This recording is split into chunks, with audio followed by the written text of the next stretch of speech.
Hello everyone, welcome to my channel bio cube box. आज के इस वीडियो में हम क्लास 12 का एक इम्पॉर्टेंट चैप्टर जिसका नाम है principle of inheritance and variation, इस चैप्टर को करने वाले। पर इस बार हम इस चैप्टर को वन शॉट में नहीं करेंगे क्योंकि ये चैप्टर बहुत ज़्यादा बड़ा है और बहुत ज़्यादा इसमें कंसेप्ट्स है। अगर एक शॉट में करेंगे तो हम तब करेंगे जब हम इस चैप्टर को एकदम अच्छे से पढ़ चुके होंगे। ओके, तो इसलिए इसके कम से कम 3-4 पार्ट तो आएंगे ही। ओके, पर मैं जल्दी जल्दी लाऊंगी इस चैप्टर को। ऐसा नहीं है कि देर देर से ला रही हूँ, हर है ना, बहुत जल्दी लाने की कोशिश करूंगी मैं। अब हम अपने इस चैप्टर को स्टार्ट करते हैं। चैप्टर स्टार्ट करने से पहले अगर आप मेरे चैनल पे न्यू हो तो प्लीज आप मेरे चैनल को सब्सक्राइब कीजिए, मेरी वीडियोस को लाइक शेयर और मेरे चैनल को सब्सक्राइब जरूर से कीजिए। ओके, अब हम अपने चैप्टर को स्टार्ट करते हैं। तो देखो, हमारे चैप्टर का नाम क्या है? Principles and variation, principle of inheritance and variation, है ना, ये चैप्टर का नाम है। पर लेकिन जैसे कि हम सब जानते हैं, जेनेटिक यूनिट बहुत ज़्यादा इसका हाई वेटेज है और बहुत ज़्यादा इंपॉर्टेंट है, और साथ में इसमें बहुत सारे कॉन्सेप्ट्स है। उन कॉन्सेप्ट्स को समझने से पहले हमें ना कुछ बेसिक टर्म्स को पता होना चाहिए। जैसे हमने अभी कुछ दिनों पहले इकोलॉजी वाली यूनिट की थी, तो उसमें कुछ बेसिक टर्म्स भी पढ़े थे हमने, है ना। ऐसे ही जब हम कोई भी जेनेटिक का कोई भी चैप्टर पढ़ते तो हमको ये याद होना चाहिए कि भाई कुछ बेसिक नाम की भी चीज होती है और वो हमें याद होनी चाहिए। तो इसलिए अभी हम इस चैप्टर को बेसिक से शुरू करते हैं, है ना। यस, तो सबसे पहले हम लोग बात करते हैं जीन की। आखिर जीन होता क्या है? मैं यहाँ पे लिखती हूँ, जीन का मतलब क्या होता है। जीन का मतलब क्या होता है? ये डीएनए का एक सेगमेंट होता है जो अपने आप में ही एक्सप्रेस होता है। ओके, मैं यहाँ पे लिखती हूँ, it is the segment of DNA, it is the segment of DNA which expresses itself, which express itself। Yes, okay.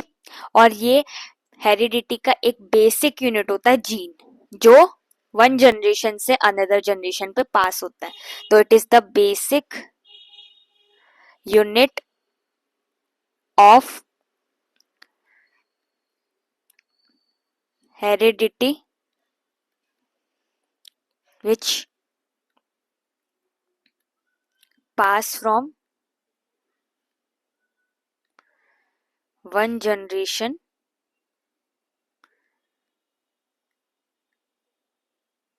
to another। Okay, yes.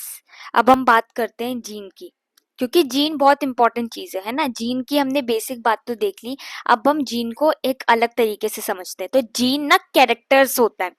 Gene को हम लोग और भी क्या बोलते हैं? कैरेक्टर्स। कैरेक्टर क्या बताता है? जीन। अब क्या कैरेक्टर की बात चल रही? कैरेक्टर्स क्या हो सकते हैं? एग्जाम्पल जैसे कि हाइट हो गया, आईज का कलर हो गया, हेयर कलर हो गया, स्किन कलर हो गया। तो ये सब क्या है? कैरेक्टर्स हैं। तो डिफरेंट डिफरेंट कैरेक्टर्स को हम लोग क्या बोलते हैं? जीन्स बोलते हैं। तो यहाँ पे एग्जाम्पल लिखती हूँ। एग्जाम्पल हो गया height, skin colour, etcetera etcetera. तो ये जो हाइट है ये टॉल भी हो सकती है, शॉर्ट भी हो सकती है ना। ये टॉल भी हो सकती है, ये शॉर्ट भी हो सकती है। तो ये जो टॉल शॉर्ट वाला सिस्टम है, जो ये हाइट की क्या है? टाइप्स ही तो है। तो ये जो टॉल शॉर्ट वाली चीज है, इनको हम लोग क्या बोलते हैं? अलील्स बोलते हैं। क्या बोलते हैं? अलील्स बोलते हैं। तो देखो, कैरेक्टर जो होता है वो क्या होता है? जीन्स को बोलते हैं, और ट्रेट्स जो होता है वो होता है अलील्स। तो ये ट्रेट है, हाइट के ट्रेट्स है। कोई पर्सन टॉल भी हो सकता है, कोई पर्सन शॉर्ट भी हो सकता है। तो ये क्या है? अलील्स है। तो अब यहाँ से एक और कंसेप्ट निकल के आता है कि अलील्स क्या होते हैं। अलील्स हम किसे बोलते हैं? Different form of genes, different form of genes. Yes, और अलील को हम लोग क्या बोलते हैं? मतलब ट्रेट्स, ट्रेट्स यानी कि अलील्स। यस, अब एग्जाम्पल से समझते इसको अच्छे से। एग्जाम्पल क्या है? जैसे कि टॉल एंड शॉर्ट। तो ये क्या है, ट्रेट है, और इट इज डिसाइडेड बाय अलील। ऐसी ही हाइट जो है वो क्या है, कैरेक्टर, यानी कि जीन्स। तो अब आपको शायद समझ में आ गया होगा कि भाई अलील्स क्या होते हैं और जीन्स क्या होते हैं। अब हम बात करते हैं एक छोटा सा टर्म जिसका नाम है लोकस। लोकस का मतलब क्या होता है? लोकस का मतलब होता है कुछ नहीं होता है, इसका मतलब होता है position of a gene. Position of a gene, position of a gene. Okay, अब एक और टर्म आता है हेरिडिटी। हेरिडिटी का मतलब क्या होता है? हेरिडिटी का मतलब होता है ऐसा प्रोसेस जिसमें कैरेक्टर्स पासेस होते from one generation to another generation. Process through which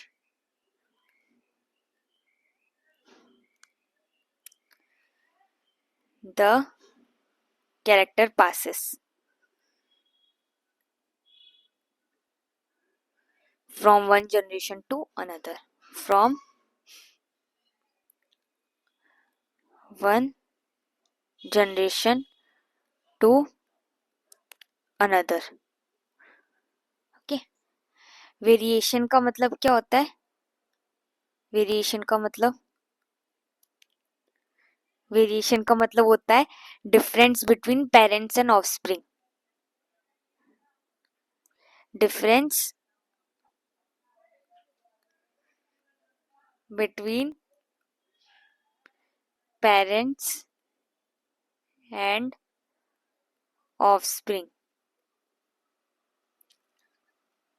okay, yes.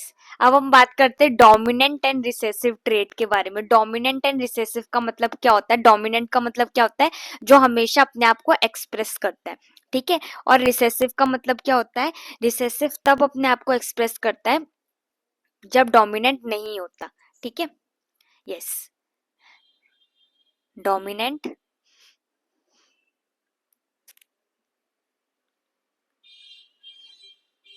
Dominant का मतलब क्या होता है? It expresses always, express always. इसको हम किससे डिनोट करते हैं? कैपिटल टी, यानी अगर हम हाइट की बात करें, टॉल दिखाना तो तब।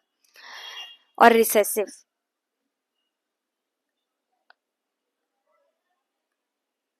रिसेसिव तब होता है, एक्सप्रेस होता है जब डोमिनेंट नहीं होता। Express only in the absence of dominant.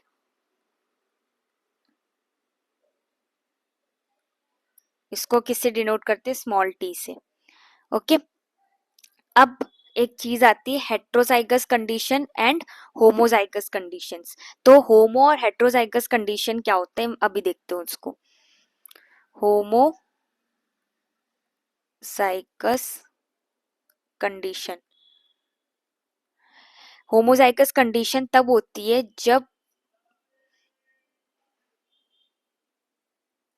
जब जो ये जीन्स होते हैं ना वो सेम होते, सिमिलर होते हैं। जैसे कि कैपिटल टी, जीनोटाइप्स जो होते हैं वो सेम होते हैं। जैसे कि मान लो ये कैपिटल टी, तो ये क्या है?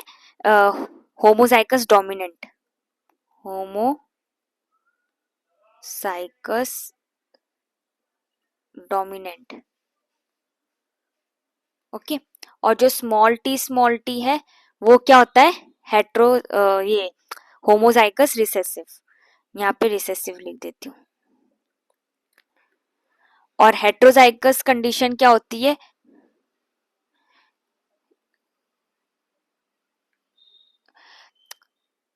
हेट्रोजाइगस कंडीशन तब होती है जब जीनोटाइप डिफरेंट डिफरेंट हो, है ना, जैसे कि capital T and small T.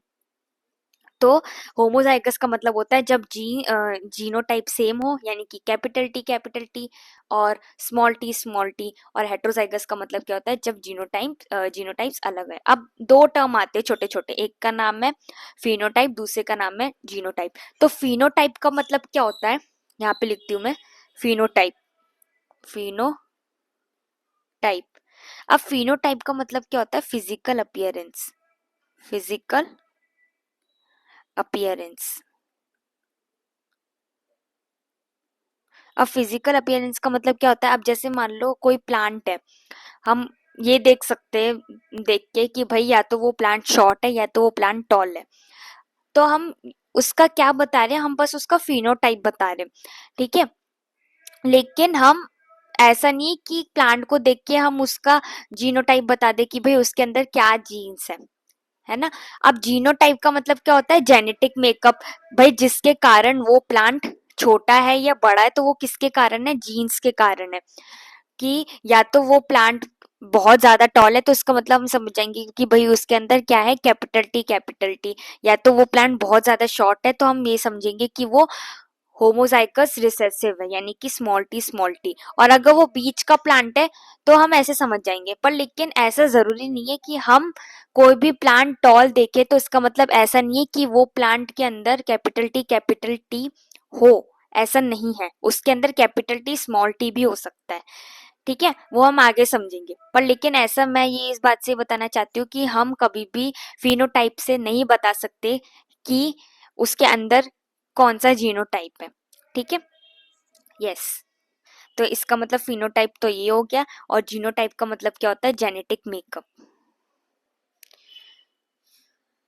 Genotype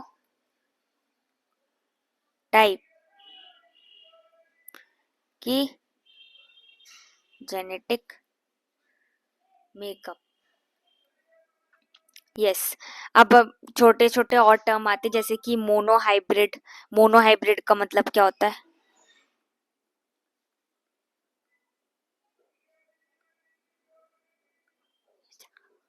monohybrid का मतलब क्या होता है, जिसमें हम एक ही कैरेक्टर के बारे में कंसिडर करते हैं। Consider only one character.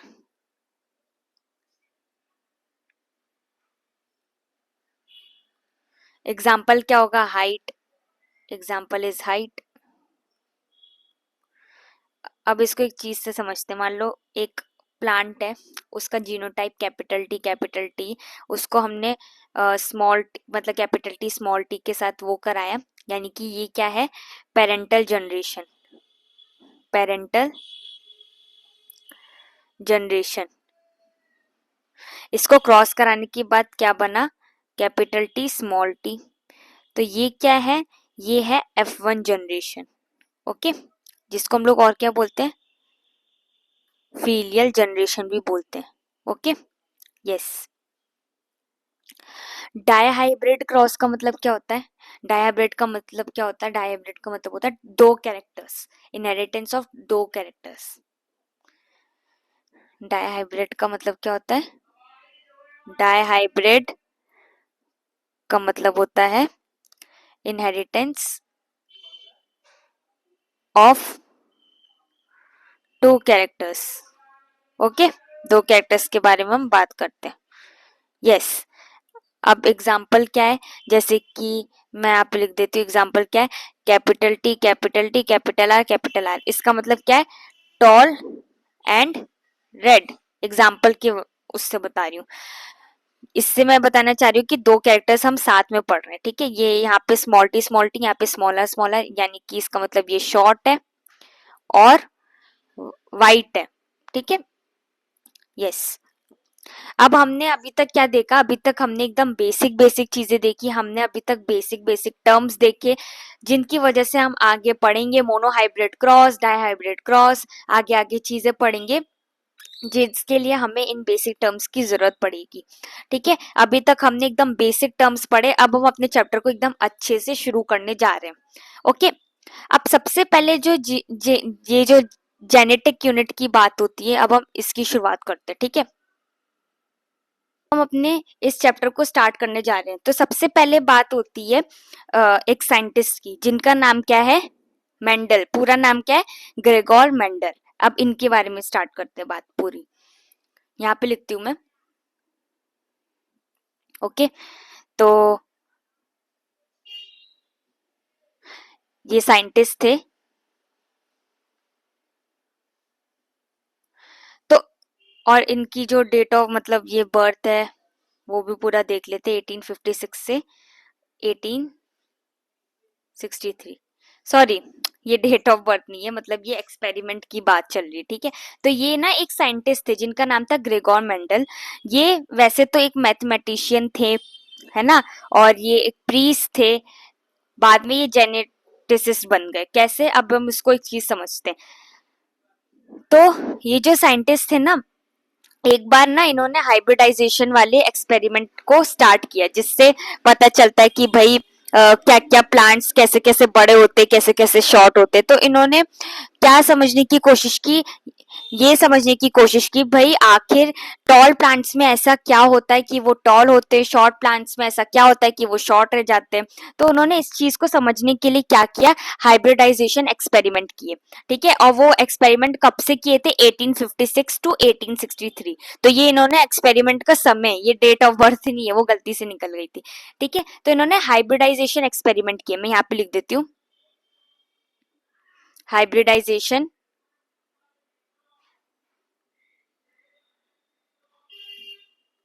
Experiment,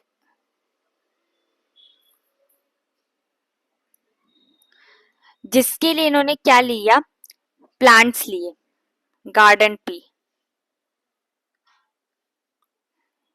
7 साल के लिए, है ना।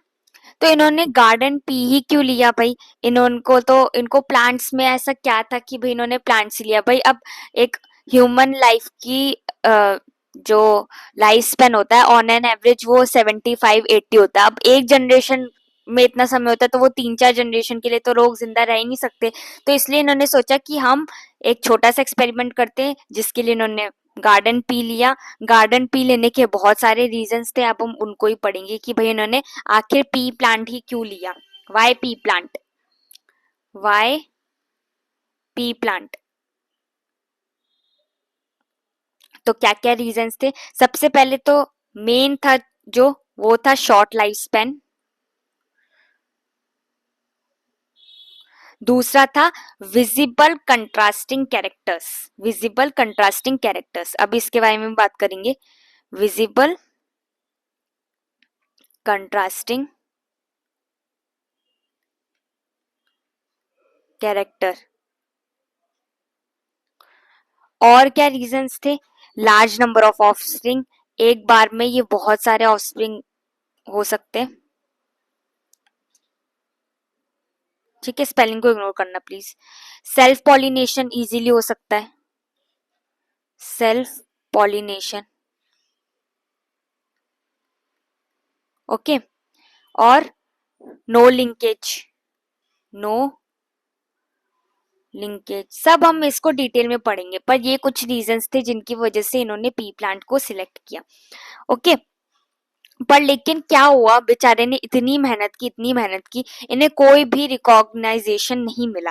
क्यों नहीं मिला, उसके भी कुछ रीजंस थे। Reasons for non recognition of Mendel work.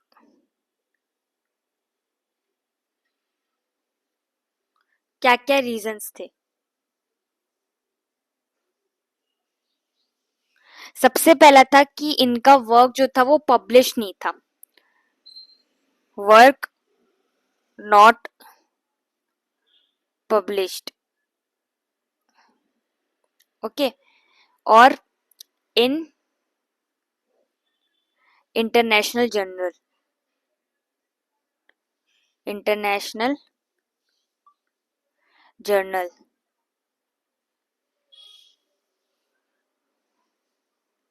Okay.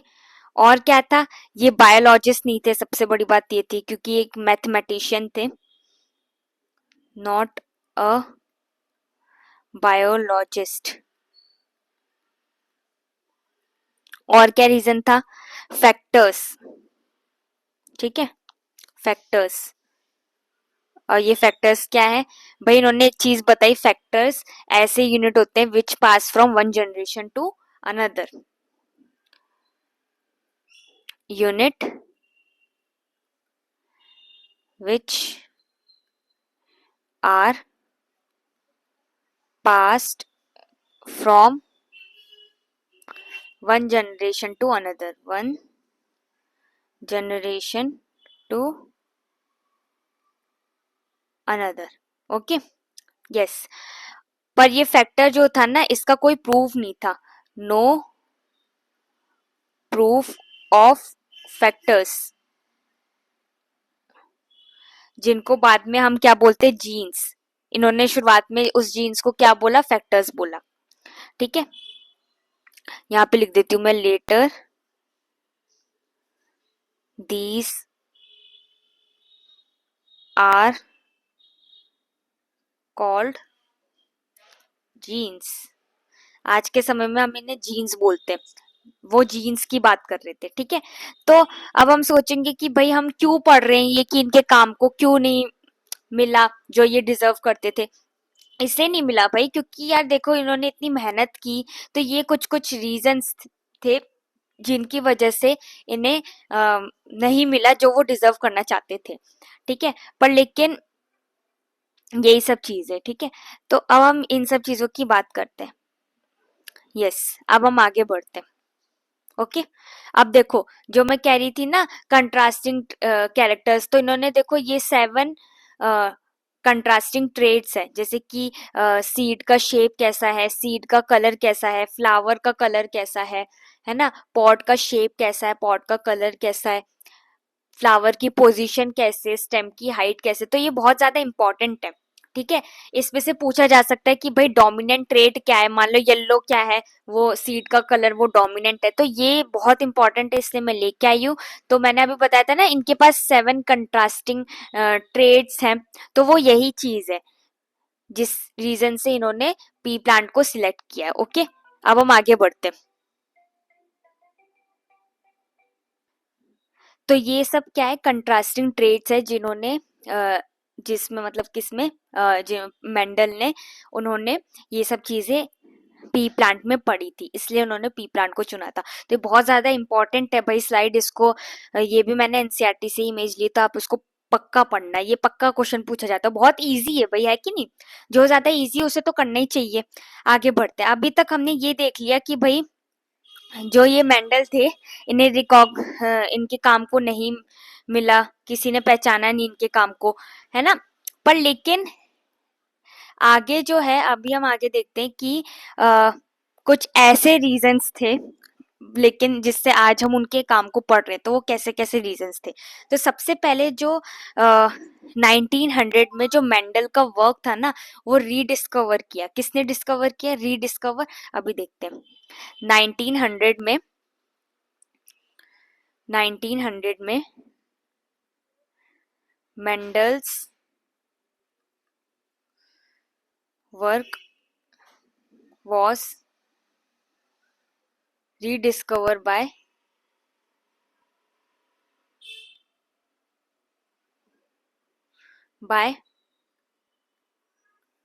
सबसे पहले कौन थे वो? ह्यूगो डे वेरिस, या प्रोनाउंसिएशन में मत जाना। दूसरा कौन थे? कॉरेंस। और तीसरे साइंटिस्ट कौन थे? शर्मा। क्या है ये? ठीक है, इन्होंने किया। तो ये ऐसे 3 साइंटिस्ट थे जिन्होंने बाद में मेंडल का काम रीडिस्कवर किया। ओके, और मेंडल के आज सक्सेस के क्या क्या रीजंस थे वो भी देखते हैं। रीजंस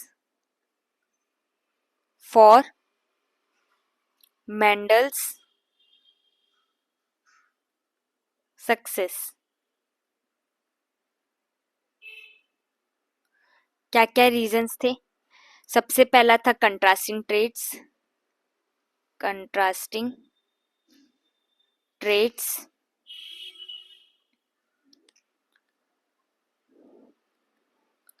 no linkage, उसके बाद लार्ज सैम्पलिंग साइज,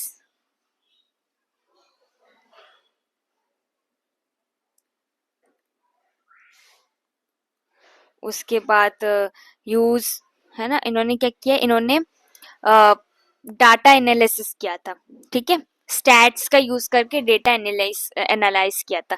तो use of stat for data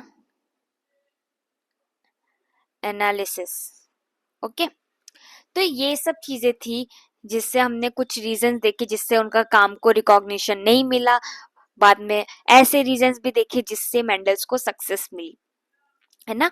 तो हमने एकदम चैप्टर का बेसिक ही किया एकदम, ठीक है। तो that's all for this video. मैं इसलिए ऐसा बोल रही हूँ क्योंकि आज हमने बिल्कुल बेसिक किया, आप बस इसको पहले इतना पढ़ो, आगे नेक्स्ट पार्ट में हमको बहुत सारी चीजें पढ़नी है कि नहीं। तो आज के इस वीडियो को थोड़ा शॉर्ट ही रखते हैं, ठीक है, क्योंकि इस चैप्टर को तो हमें देखो लंबा ही करना है, अच्छे से पढ़ना है, इसलिए आज पहले पार्ट को थोड़ा सा छोटा रखते हैं, ठीक है। मैंने आपको जितना भी टॉपिक पढ़ाया है पूरा अच्छे से पढ़ाया है, इतना अच्छे से कोई भी नहीं पढ़ा सकता, सब पढ़ा सकते हैं, पर मैं भी अच्छे से पढ़ाती हूँ, उसको अच्छे से पढ़ना। एक एक देखो नोट्स भी लिखे मैंने इतने अच्छे से, क्योंकि एनसीईआरटी को तो रीड करना ही है, चाहे वो जितनी बोरिंग लगे, है ना।